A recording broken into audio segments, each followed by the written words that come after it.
तुकोबराय विठ्ठल विठ्ठल तुकोबराय विठ्ठल विठ्ठल तुकोबराय विठ्ठल विठ्ठल.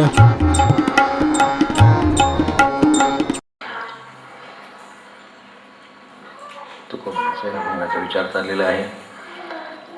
खरं आता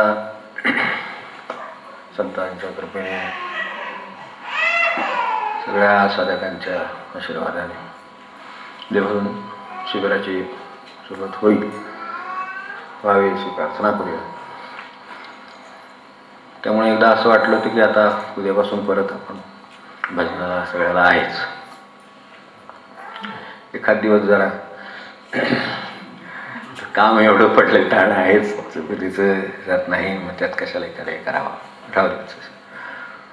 ते काही बरोबर नाही, कारण शेवटी असा शनिवार तो शनिवार मारुतीला काय म्हणते हे आहे. आणि एखाद्याला समजा नसेल वगैरे टाळण्यासारखं असेल त्याची साप्ताहिक उपासना पण होईल, ते पण बरोबर नाही. तेव्हा आपला जो विचार चालला आहे तो आपण आज पुरा करायचा प्रयत्न करूयात. कारण एवढा घेतला आहे नाही पुरा झाला, थोडा राहिला आहे तेवढा भाग जर जमला तर पुरा करू म्हणून गुरु महाराजांचं स्मरण आधीच करून घेतलं. तुमच्या ते लक्षात आलं तर पुढे उशीर होतो, पुढे उशीर होतो गोष्ट खरी, पण त्याचं स्मरण करणे तितकंच आवश्यक आहे म्हणून ते आधी केलं. आपलं चाललं होतं असं की आता तरी पुढे हाचे उपदेश.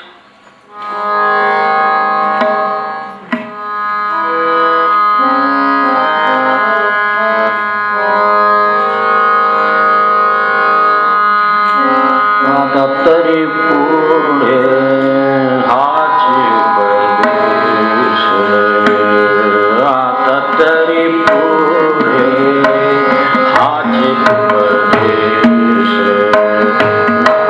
करुणाश आयुष्याचा, करुणाश आयुष्याचा. आता तरी पुढे हाचे उपदेश, आता तरी पुढे हाचे उपदेश.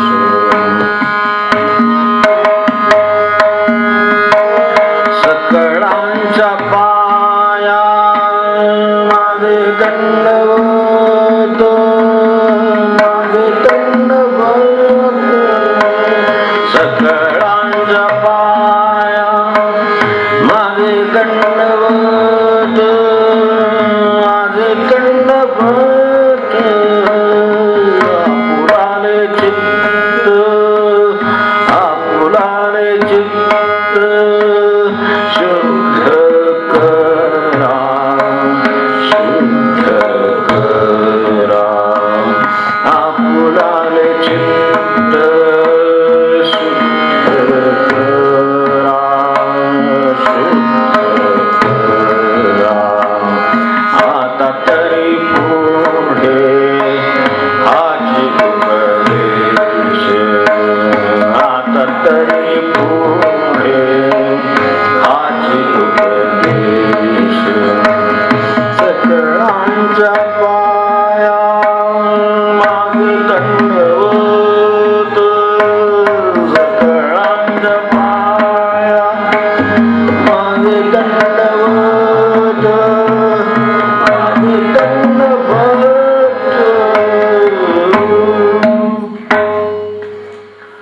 सकळांच्या पाया माझे दंडवत. काळ जर बघितला तर कोण कोणाला कशासाठी दंडवत घालतं. आपल्याला अनेकदा दंडवत घालायची वेळ येते, मनाने का होईना, शब्दाने. दंडवत ह्या शब्दाने नसेल, नमस्कार करून असेल, हात जोडून असेल, कोपरापासून हात जोडून असेल, काय असेल ते करावं लागतं ना व्यवहारामध्ये. तेव्हा ही नमस्कार करतात, ही दंडवत घालतात. आपल्यालाही घालावं लागतो. अंतर जमीन आसमानाचं आहे. एवढंच फक्त लक्षात घेऊन पुढे जायचं. कारण आपल्या दंडवतानंतर, हात जोडल्यानंतर, काय ती विनंती केल्यानंतर पुढं असतं ते काय, माझं तेवढं कामाचं लक्ष ठेवा. किती येणार, आम्ही खाली म्हणजे काय असणार, कुठे आहोत ते बघण्यासाठी हे बघायचं, बाकी काय नाही. तेवढं आपलं लक्षात ठेवा. अगदी घरी झालं तरी सुद्धा दंडवत असेल. कुणी कोणाचा हा काही आदालीकडे गळून झाला विषय, पण तरी सुद्धा शेवटी करी वाजले काम. घरी तरी काय सांगणार, शेवटी दंडवत घालून एवढंच सांगा, तेवढं आमची कामं करा सगळी. नाही तिने त्यांना आमच्या कामाचा अडथळा आणू, तो सुद्धा नमस्कारच. त्यामुळे दंडवत शेवटी.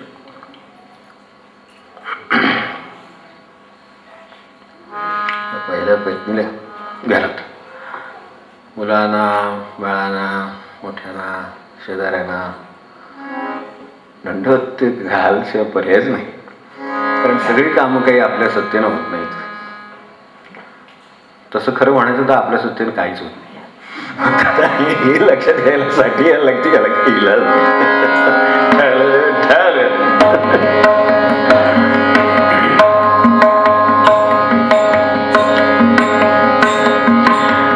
चालू आहे. आपल्याला कल्पना येणार नाही. आपण आपल्या आयुष्याची जर समजा मागे जाऊन थोडीशी तपासणी केली, थोडं जेवढं आठवते तेवढं जरी पाहिलं तरी सुद्धा ते आपण खेड्यात वगैरे म्हणतात ना, पहिली माझी हवी, तसं पहिली हवी माझी जे झालं पत्नीला घालून झाले, दुसरी माझी हवी माझ्या साहेबांना, अशी अवस्था आहे. दुसरं काय, दुसरी हवी साहेबांना का आता काय करा, तेवढं प्रमोशन पोस्टिंगचं ध्यानी द्या. असं काय असणार काय शेवटी, अगदी दुसरा व्यवसाय आहे समजा तरी शेवटी ग्राहकाला दंडवत आहे. तो आता भाषा वापरायची ती वेगळी वापरायची ते बरोबर, ती भाषेत फरक पडतो. मूळ भाव तेच आहे शेवटी, की तेवढं आहे. म्हणजे आमचं सगळं चालू आहे, आपलं काम आमच्याकडे राहू दे वगैरे आपण म्हणत नाही का. अगदी दुकानदार झाला तरी म्हणतो आणि मोठा साहेब झाला तरी म्हणतो, म्हणजे धंद्यातला, तेव्हा ते करावंच लागतं. काय आता इतकं अवघड झालं आहे, जे आता सगळं आता कॉम्प्युटर आहे, त्यामुळं चूक वगैरे आता चुका कमी झाल्या, म्हणजे मानवी चुका कमी झाल्या. फक्त एवढीच एक चूक राहिली की कॉम्प्युटर माणसं चालवतात. त्यामुळे प्रत्येक परीक्षेच्या आधी ही जे सगळे विद्यार्थी ज्या टेन्शन सम टेन्शन असलेल्या परीक्षा खरं म्हणजे त्या, पण ते टेन्शन सम झाल्या अलीकडे, तर त्या ज्या परीक्षा झालेल्या आहेत त्यांना जे लोक बसतात त्यांच्या वतीनं मी नेहमी एक प्रार्थना करत असतो की ते डेटा एंट्री ऑपरेटर वगैरे जे कोणी असतील, ज्याचे मार्क त्याच्या नावावर करा बाबा, काय आता करणार. काय असं आहे, आज एकदम तुम्ही बोर्डात पहिल्याला म्हणून करतील, नंतर म्हणतील नाही काहीतरी झालेलं मी टेक बॅक, हा तुमचं रिवाईजची आहे. काय असं की तर काय करणार काय. बरं आता काय घटना होत नाही तसं नाही, मागे आपल्याला लक्षात असेल अगदी पहिल्या आलेल्या बोर्डातल्या मुलांच्या बद्दल झालेली घटना आहे, आपल्या लक्षात असेल. दुसरा पहिला येऊन गेला त्याचा सत्कार झाले, सगळं झालं, आणि नंतर मग जो खरा पहिला आला यायला पाहिजे होता त्याचे मार्क फीड करण्यात चुकले हे आपल्या लक्षात असेल. आणि त्यावेळेला आता काय झालं असेल याची कल्पना आपण मनाशी करून बघा. म्हणजे आम्ही जे काय डेटा एंट्री करणाऱ्यांना जी प्रार्थना करतो, दंडवत घालतो की बाबा ज्याचं त्याला काय असेल ते द्या, एवढं तरी करा, निदान वाढवून देऊ नका, पण निदान त्यानं जेवढं मिळवले तेवढं तरी त्याच्या नावावर जमा होते. तेव्हा सगळ्यांना प्रार्थना करावी लागतो, माझ्या नावावर द्या. सगळे दंडवत आहे, पण सारे दंडवत आपुल्या स्वार्थाचे, सारे दंडवत आपुल्या स्वार्थाचे, तुझ्यासाठी किती ते शोधून काढ. त्यांना किती दंडवत आपण दुसऱ्यासाठी. इथे दंडवत आहेच, प्रश्न रांजा पाया रे दंडवत, माझे दंडवत. पाहिजे की याच्यातलं काय केतनाच्या तळणीत पैसा टाकायचा आहे का, त्यांचं काय काम करून द्यायचं आहे का, तुकोबांचं काय आटले आहे. आपुलाले चित्त शुद्ध करा, आपुलाले चित्त शुद्ध करा, शुद्ध करा, आपुलाले चित्त शुद्ध करा, शुद्ध करा. याच्यासाठी दंडवत आहे, पण तुमचं चित्त शुद्ध करा. आपण आपलं चित्त शुद्ध करा, आपलं आले चित्त शुद्ध करा, याच्यासाठी दंडवत. तो दुसऱ्याच्या कल्याणासाठी कोण म्हटून दुसऱ्याला दंडवत घालणार.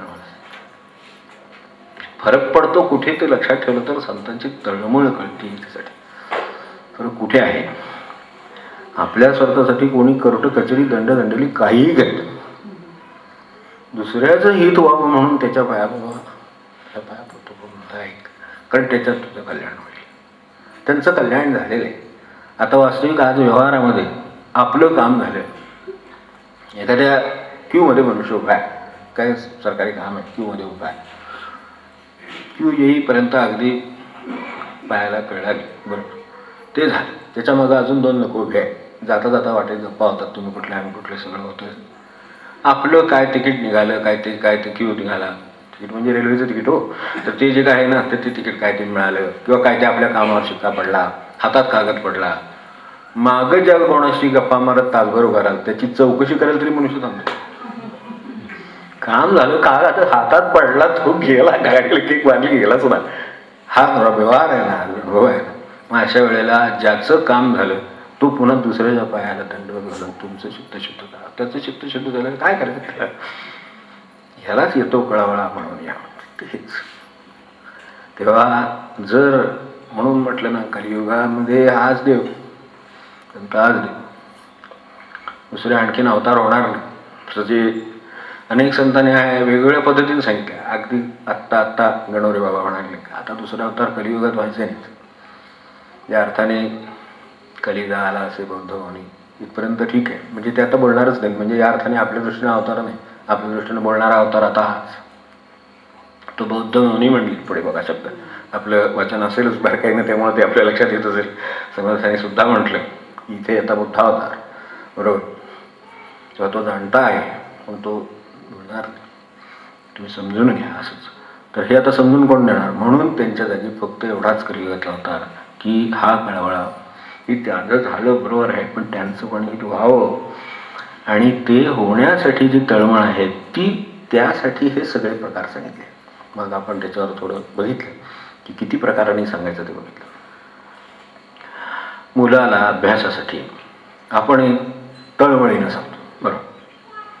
कोणाला शंका येते म्हणून जाता जाता ही दूर करतो. आपल्याकडे तळमळ नाही का, दुसऱ्याच्या हिताची तळमळ नाही का, आहे. मुलाच्या हिताची तळमळ आहे, शेजारच्या मुलाच्या हिताची तळमळ आहे, मुलाच्या हिताची तळमळ आहे होता आपलं एकमत आहे. पण आपल्या मुलाच्या हिताची तळमळ आहे, आणि ती काय आहे की तू जास्तीत जास्त मार्क तुला पडू दे. म्हणजे काय होईल, म्हणजे त्याचे पुढे चांगली नोकरी त्याला लागेल. म्हणजे काय होईल, लोक मला पुन्हा चांगलं म्हणते, त्यांचा मुलगा ह्याची पुन्हा पुढे आत आहे असून असं नाही आहे की हो तुमचं कल्याण झालं त्याचा माझा काही संबंध आहे असं म्हणतो नाही. नापास झाला तर तिथे अडचण आहे, पण पास झाला, पहिला आला, काय झाला, अमुक झाला, तमुक झाला, ते चले पहिल्यापासून. म्हणजे ते आता पुढचं सांगायला नको काय म्हणेल. तेव्हा त्यात सुद्धा हितासाठी तळमळ म्हणून सांगतो, पण त्यात पुन्हा सूक्ष्म पुन्हा कुठेतरी असं असतं की त्यात एक सूक्ष्म पुढे प्रतिष्ठा आहे की आपला मुलगा पहिला आला, तर त्याच्यासाठी तो पहिला यावा म्हणून, पहिला यावा म्हणून, पुढे मला काही नाही त्याचं. तर तसं नाही, यावा म्हणून तळमळ आहे असावी त्याबद्दल प्रश्न नाही, पण त्यांची तळमळ कशा कोटीची आहे, कोणत्या कोटीची आहे ही कळावी म्हणून सांगतो. ती जरूर बघा, त्याच्यासाठी करावं, त्याला पहिला यावा, त्यानं ते काय मिळवायचं ते मिळवावं, सगळं अगदी लौकिक जगामध्ये आज कोणाचा झाला नाही एवढा व्हावा, हे सगळं बरोबर आहे. पण शेवटी यांची तळमळ ज्या वेळेला असते त्यावेळेला ती कोणत्या पातळीवर आहे, आपली कुठे आहे, एवढा फरक लक्षात असावा. आणि त्यांच्याकडून शिकून घ्यायचं, त्याच्यासाठी वेळ ठेवावा, त्यासाठी वेळ काढावा. व्यवसाय कुठला असो, हे जे म्हणायचे आपले विचार घेतात आहे तेवढंच येते. तेव्हा आणि क्षणभर विचार करून बघा, तो शिकला काय ते झालं चांगलं सगळं त्याचं, अगदी 1 नंबर झाला आपल्या भाषेमध्ये. काय नोकरीचं 1 नंबर झालं, लग्नाचं 1 नंबर झालं. पुढं पुढं पुन्हा आपली चिंता आपल्यालाच करावी, ती माहितीच आहे आपल्याला. 1 नंबर झालं तरी पुन्हा त्या सगळ्या शिक्षणामुळे आता तो अत्यंत समजदार झालेला आहे, समजूतदार झालेला आहे, लोकांच्या हितासाठी रात्रंदिवस झटतो आहे. जे हे सगळं वर्णनच वाटणार आपल्याला, सरळच आहे, पण तसं काही त्यामुळं होतं असं आपल्याला वाटतं की म्हणजे त्या हितासाठी आपण काही तळमळ केली, त्याच्यातून काही जगाचं कल्याण वगैरेच्या अपेक्षा बाळगणं म्हणजे खरं तर तिकडे शिक्षण नाही, ते इकडंच आहे.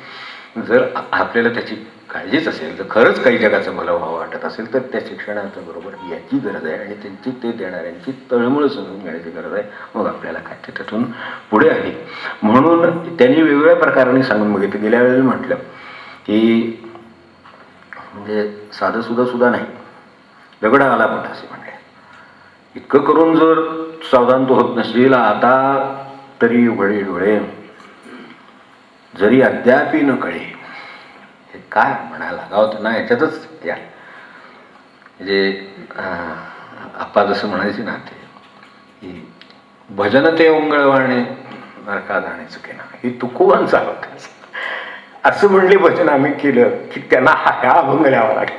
म्हणजे भजन काय केलं असेल, भजनाचं काय केलं असेल असं म्हणून पाहतं त्याची कल्पना येते. तसं हे त्यांनी म्हणावं, आता उघडी डोळे जरी अद्यापी न कळे. अद्यापी म्हटलं त्याचा अर्थ त्याच्यापूर्वी त्यांची किती तळमळ करून झाली असेल, किती उपास काढून झाले असेल, त्याच्यासाठी किती सांगून झालं असेल.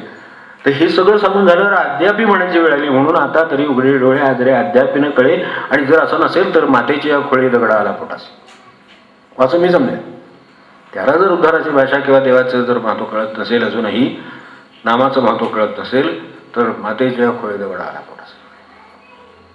आता थोडं गंभीर झालं पण मामांची आठवण केली म्हणजे जरा आपल्याला हलकं वाटेल. मामा म्हणायचे ह्या अभंगावर जसं काही सांगायचं असेल तर त्यावेळेला मामा काय म्हणायचे, मागे एकदा एक सांगितलं आपल्याला.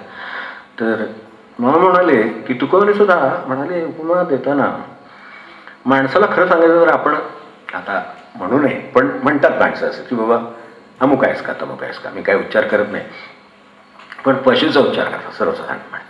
उपमा देताना माणसाला कळत नाही असं झालं म्हणजे फुल्या काहीतरी असं आहेस का असं म्हणतात ना, तेव्हा पशूची उपमा देतात. पण म्हणले तुकोबाने दगडाला पोटासी म्हणले, पशु नाही म्हणले. म्हटले आपलं व्याख्या असं म्हणले की त्यांनी पशु म्हटलं नाही, दगड म्हटलं. आता ज्या अर्थी तुकोबा म्हणतात त्या अर्थी त्याच्या मागे काहीतरी दैवी विचार असलाच पाहिजे, सूक्ष्म विचार असलाच पाहिजे. असं का म्हणाले की पशु म्हणायला हरकत नव्हती. पशु आला पोटासी, पशु नाही पोटासी आला, दगड आला पोटासी. म्हणजे ह्याचा अर्थ म्हणजे थोडं ते पशूंना थोडं तरी ज्ञान असतं. ते पण नसलं तर माता सगळंच म्हणायला पाहिजे असा अभिप्राय झाला म्हणले. आणि उदाहरण काय दिलं होतं त्याच्यावर, तर म्हणाले काय की म्हणले मी एकदा मला त्या कार्यक्रमासाठी या कीर्तनाच्या पुण्याहून मुंबईला जायचं. मुंबईला जाताना गाडीत बसलो, त्यांची कारमधून जात होतो त्या मालकांच्या. आणि त्या कारमधून जात असताना त्या मालकांचं आता जे असे म्हणजे आता सगळे नव्हे हो, मी आधीच सांगतो, म्हणजे कारवाले वगैरे असे मंडळी असते, मागं ते उशा ठेवलेले असतात, तशी कुत्री वगैरे पण असतात. आणि बरोबर आहे, स्वाभाविक आहे, आपले एक आपुलकी असावी, हे असावं, प्रेम असावं. आणि म्हणजे हे भूतच आहे आपण, म्हणजे अगदीच जर आपल्याला काही आवड वाटत आणि ती आपल्याला स्वतःला फिरायला न्यायला उपयोगी पडतात, म्हणजे ते आपल्याला नेतात ना तर तशी ती, तर त्या दृष्टीनं ती कुत्री वगैरे असतात. आणि ती त्या ह्याच्यातनं मध्ये तोंड पण बाहेर काढतात त्याच्यातून जाताना वगैरे. आपल्याला ती भीती वाटते बाजून जाताना, म्हणजे कुत्र्याला काय होऊ नये, त्यामुळं मालकाला काय होऊ नये. तर ते म्हणले की ते ज्या गाडीत मी बसलो होतो त्या गाडीत त्या मालकांचं कुत्रं होतं. आणि मी जे पुण्यातून निघालो ते व्हिटीपर्यंत जायचं होतं. तर व्हिटीला जाऊन पोचेपर्यंत ते जागचं हल्लं नाही कुठं. आणि म्हणले लोक कीर्तनात उठून जातात.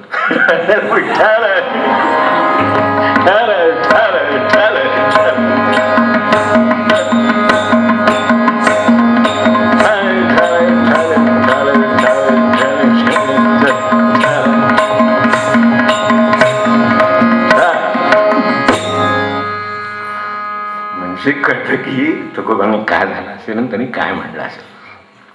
बरं, हे ठीक आहे. पण अलीकडच्या काळामध्ये, म्हणजे मधल्या काळात जास्त होता, आता अलीकडे जरा कमी झालं. काही एक सामाजिक सुधारणांचा परिणाम वगैरे असावा असं असेल कदाचित. पण पूर्वी ऑफिसमध्ये वगैरे असताना आमच्या समोर बोलता बोलता माणसाशी समोर खुर्चीत सगळं चाललेलं असेल काहीतरी विषय बोलणं वगैरे, एकदम काहीतरी जबाबची उठून जायची. म्हणजे पहिल्यांदा ते जरा विचित्र वाटलं ऑफिसमध्ये काम करताना असे एकदम. आणि ते नंतर लक्षात आलं की ते गेले बाबा बेसिनजवळ गेले आपल्या. असते एखाद्याला तर मग वगैरे अशा गोष्टी आता काय शेवटी ज्याचं जे आवडते काय शेवटी असू शकतं. तर तसं ते त्याच्यासाठी पटकन उठून जायचे. मग ते आता खेड्याच्या त्या ब्रँचेसमध्ये काम केल्यामुळे ते आम्हाला माहीत झालं की असं होऊ शकतं मध्येच एकदम माणसाचं असंच मध्ये होतं.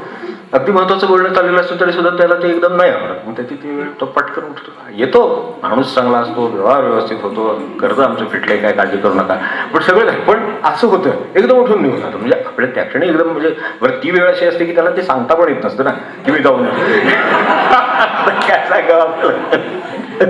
त्यामुळे तो नुसताच उठून जातो. आपणच ओळखायचा. आता ते सर्वांना आपलं ओळख सोडून द्या. बरं, हे मधल्या काळातलं आलं. आजच्या काळात दगडाला फुटासे जे म्हणले ना त्याचे हे सगळे टप्पे झालं. आजच्या काळात सुद्धा माणसं एकदम बोलता बोलता एकदम काहीतरी झाल्यासारखे उठून निघून जातात. आता ती अलीकडे त्याची कारणं वेगळी याची कारणं वेगळी असल्यामुळे ते खून करतात आणि बाहेर जातात.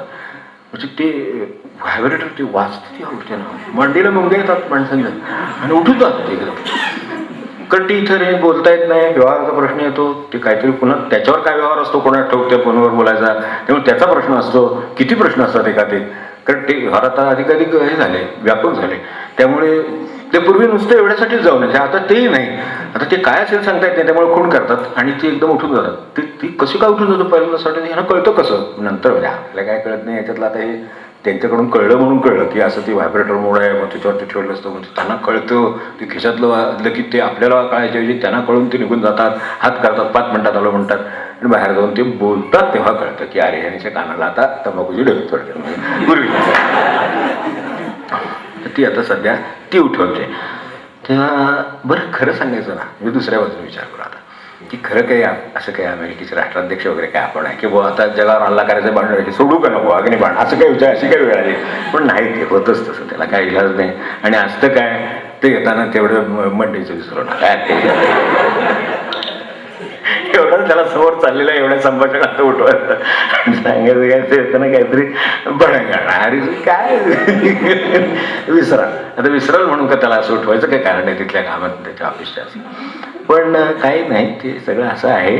त्यामुळे त्यांना हे सांगायला या भाषेत सांगायला लागलं, दगडा आला पोटासी. दुसऱ्याही बाजून सांगून द्यायचं, नकरी संग राय रे निश्चळ, नकरी संग राय रे निश्चळ, लागो नैदी मळ ममतेचा. नकरी संग राय रे निश्चळ, लागो नैदी मळ ममतेचा. नकरी संग राय रे निश्चळ, लागो नैदी मळ ममतेचा. या नावे अद्वैत खरे ब्रह्मज्ञान.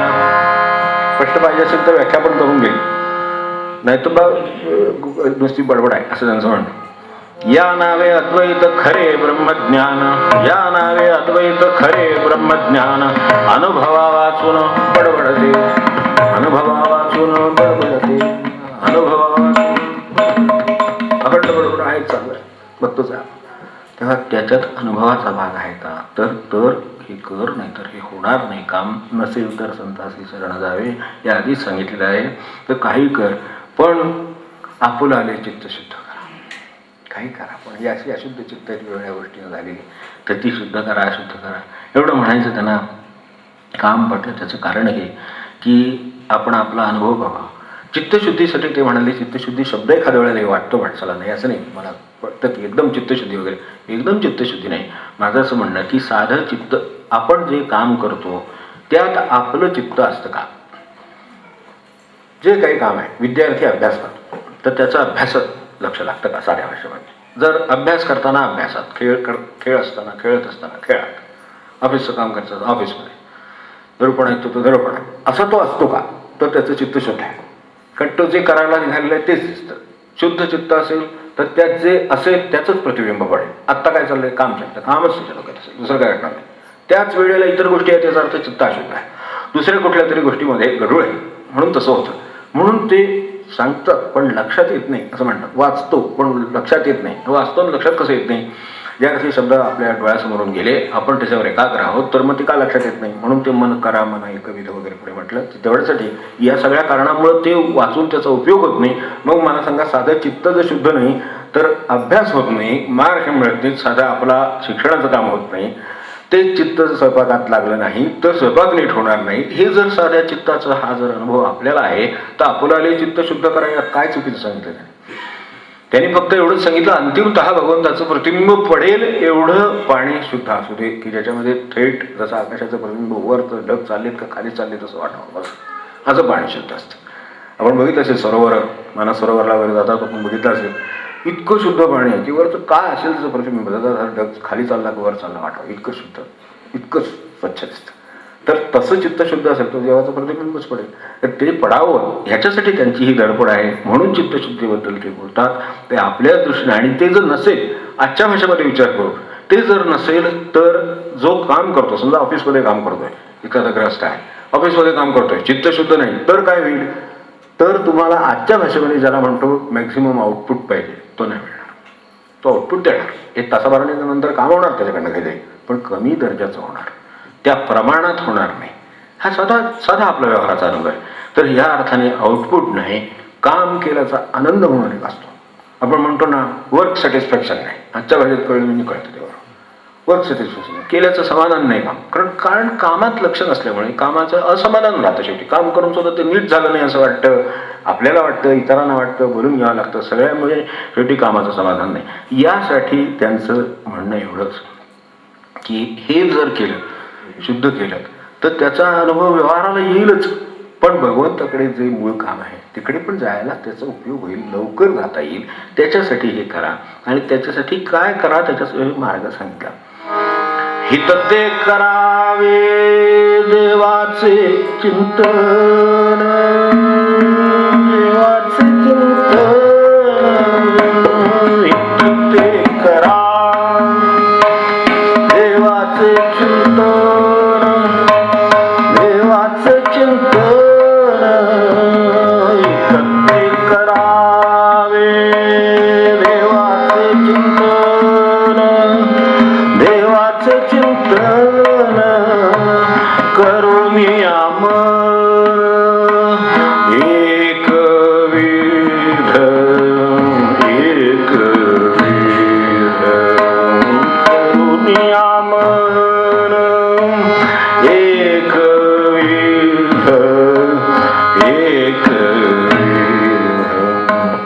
हित ते करावे देवाचे चिंतन, देवाचे चिंतन, हित ते करावे देवाचे चिंतन. काय आहे चिंतनात चिंतन, ज्याचं चिंतन करीत राहील तसं चित्त बनत राहील. आपण आपली चिंतन आठवून बघावे, चित्त कसं झाले ते बघावं, किंवा चित्त कसं आहे ते बघावं, आणि चिंतन कशाचं केलं ते बघावं. त्यामुळे तसं चित्त झालं, नाही चित्त होणार नाही तसं. जसं आपण म्हणतो संस्कार होत जातात तसं चित्त होत जातं, तसं चिंतनात चिंतन होतं. तर तसं आपल्या दृष्टीनं आपल्याला जर शक्य असेल, जर करायचं असेल, तर त्यांचं म्हणणं हा सोपा मार्ग आहे की देवाचं चिंतन करीत राहावं. आपण आपल्या कामाचं चिंतन करीत नाही. दिवसभराचं प्लॅनिंग सकाळी उठून म्हणू शकतो, आज दिवसभरात एवढ्या गोष्टी करायच्या आहेत. अगदी कुठल्याही पातळीवरचा मनुष्य, लहान मुलापासून मोठ्यापर्यंत, तो आपल्या कामाचं काहीतरी चिंतन करीत असतो. ते झाल्यानंतर तो बाहेर पडतो, मग त्याप्रमाणे तो जाईल.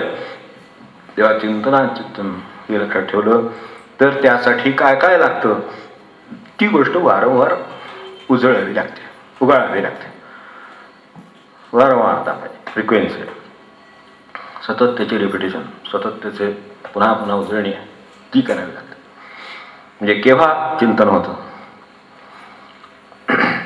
जितकं हे जास्त करू तितकं ते सारखं सर्क्युलेट व्हायला पाहिजे बनामध्ये, सतत सतत उगाळलं गेलं पाहिजे. आणि कसं आहे हे होण्यासाठी काय, आता आपल्या आजच्या भाषेत बघू की हे होण्यासाठी होतं काय, काय चित्तात राहतं की अगदी झोपेची वेळ झाली. आता झोपेची वेळ झाली, वाटतं माणसाला आता आपल्या झोप लागेल कुठल्या क्षणी तर देव आठवतोय बाबा सहजपणे.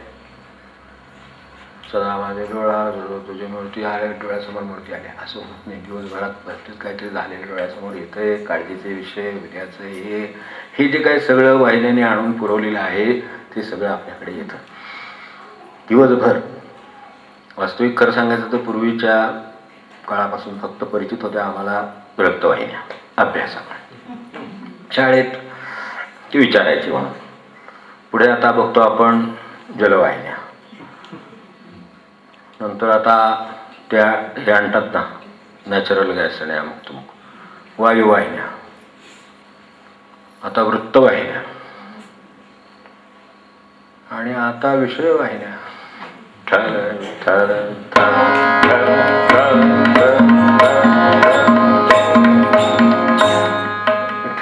काय काय ते चिंतन होत राहतं. तुम्ही बघा आज याच्यावरती अभ्यास सुरू आहे. हॉरर फिल्म्सची तुमच्याकडे स्टडीचा आज रिपोर्ट आहे की नाही म्हणा की ह्याच्यामुळे मी हे केलं असं सांगणार आहे आज. आणि किती प्रमाणात त्याच्या सायकॅट्रिकडे केसेस गेले तर कशा दुरुस्त करायचा प्रश्न पडला. मग वाहिनी कशाला ठेवली म्हणून. आता ती देते ते घेणं आलं गेलं आलं म्हणून मग डोक्यात ते जाणं आलं म्हणून चिंतन आलं म्हणून कृती आली. आता ह्याला काय करायचं. तेव्हा हे काही मी असं म्हणत नाही की सगळं वाईट आहे, काही असेल चांगलंही आहे त्याच्यामध्ये, नाही असं मी म्हणत नाही. करणारा जो हेतू हा करतो आहे, ज्याला सामाजिक जाणीव आहे, सगळं आहे, त्याच्याकडून काहीतरी चांगलं पण होत आहे. पण त्याच्याचबरोबर ते आहेच मुळात विषयवाहिनी आहे. त्यातलं य केव्हा जाईल आणि ती विषयवाहिनी केव्हा होईल हे सांगता येत नाही.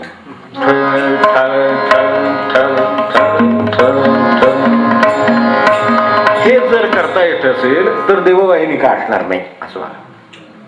जर रक्तवाहिनी असू शकते, विषयवाहिनी असू शकते, तर देववाहिनी असू शकते. ती देववाहिनीलाच हे म्हणतात.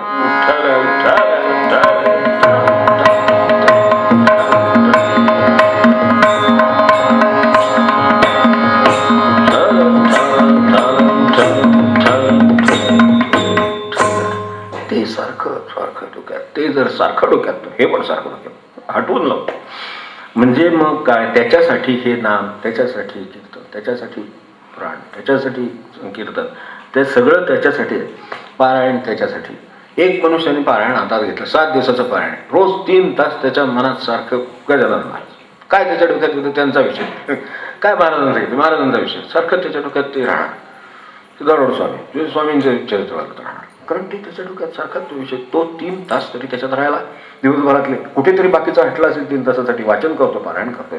तर ह्या देववाहिन्या आपल्या दृष्टीने तयार जर राहतील तर आपोआप चित्तामध्ये हे पण जाईल की जे शुद्धीकरण करेल.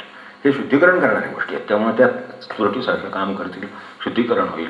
आणि मग त्याचा आपल्याला तो का म्हणतात ते जे शेवटी त्यांना जे म्हणायचं आहे हे वृत्त आहे. ती आपल्याला चित्तशुद्धीचा मी मगाशी म्हटलं तसा व्यवहाराचा लाभ झाला, आपल्या परमार्थाच्या दृष्टीनं लाभ झाला, आयुष्याचं कल्याण होईल म्हणून लाभ झाला. काही नसेल तर मी अगदी आपल्याला महत्त्वाचा उपयोग होणारा सर्वात पहिला आणि सर्वात शेवटचा म्हणेन पाहतं ते म्हणजे आत्मबल वाढतं. ज्याचं चित्त शुद्ध आहे त्याचा आत्मबल नेहमी बलिष्ठ असतं. आपल्याला शरीर बलाची कल्पना आहे. तो मनुष्य कसा शरीर बल आहे, तो कुठं जायला घाबरत नाही, तो काय त्याला काय म्हणजे कुठेही गेलं तरी तो त्याची आहे ताकद त्याची. आत्मबल त्याच्यापेक्षा श्रेष्ठ आहे. आत्मबल वाढतं म्हणजे साध्या भाषेमध्ये आता आपल्या विचारगीतेचा आपल्याला परिचित आहे म्हणून म्हणतो, आनंदे सर्व प्रारब्धे संपवण्या शक्ती देवा. आनंदे सर्व प्रारब्धे, येईल ते प्रारब्ध आनंदाने संपवतो. काय प्रारब्ध आहे, मी काय केलं नाही, आलेलं आहे वाट्याला, याचा अर्थ काहीतरी केलेलं आहे, पण मी ते आनंदाने संपवू शकतो. असू दे, यश असू दे, अपयश असू दे, निराशेचा प्रसंग असू दे, काय असेल ते असू दे, सोसण्याची ताकद असणं म्हणजे आत्मबल आहे. आणि त्यात पुन्हा भगवंताचं स्मरण राहणं. तर हे सगळे चित्तशुद्धीचे चमत्कार आहेत किंवा त्याचे ते अनुभव आहेत, तर ते आपल्याला मिळावे म्हणून हे सगळा त्यांचा अट्टहास चाललेला आहे. त्याचं आपण सार्थक करावं एवढी आपल्याला विनंती. म्हणून ते शेवटी म्हणतात की खरा लाभ जर आत्मलाभ जर झाला तर खरा लाभ आहे. जसं व्यापारात नफा झाला तर अगदी सुरुवातीला म्हटलं कोणता व्यापार चांगला, मोठा, खरा, ज्याच्यात नफा जास्त, उलाढाल जास्त तो नव्हे, ते आपल्याला दिसत आहे. उलाढाल मोठे असलेले व्यापार दिसतात, ते मोठे समजले जात नाहीत. उलटं कमी उलाढालीत जास्तीत जास्त नफा मिळवणारा आणि भगवंताच्या कामाला मोकळा होणारा अधिक मोठा आहे खरं सांगायचं तर. त्यामुळे व्यापारात जसा लाभ महत्त्वाचा उलाढाल महत्त्वाची नाही, उलाढाल वाढवायची ती नफा वाढत असेल तर, नसेल तर उलाढाल वाढवायचं कारण नाही.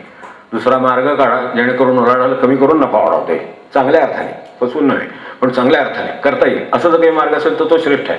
म्हणून तुकोबांनी शेवटी जे म्हटलं त्याच्यात सुद्धा शेवटी त्यांना असं वाटलं की यांना या भाषेत नाही करणार, ते स्वतःचं त्यांच्या अनुभवाने सांगितलं, ते लक्षात ठेवावं वाटलं तर तसं